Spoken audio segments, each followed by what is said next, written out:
কাকা খামু একটু দেন। নাও এসে করে তেলে বে খাও।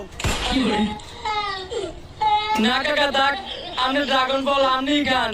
ওই ডাকালে নাই, আমি খাইতাম পারি। শালার মানুষ দেখছি, কিন্তু এই বুড়ার মতো খাচ্ছিলা মানুষ দেখছি না। একটু ড্রাগন ফল দিলে কি নিত? আমার সামনে দেখাইতেছে। আরে দেখো তো মনে হচ্ছে, হ্যাঁ আমার মনে মনে অভিশাপ দিতেছে। হ্যাঁ যদি মনে মনে অভিশাপ দেয় ওর তো আমার পেট খারাপ করবো।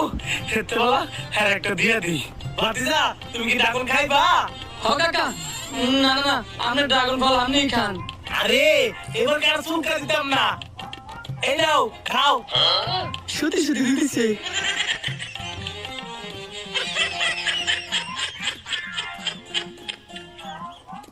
কাকা শেষ। ভাতিজা তুমি কি বাচ্চা দিন ধরে কিছু খাও না? তুমি কি মানুষ না রাক্ষস? কাকা আমি মানুষ না রাক্ষস না।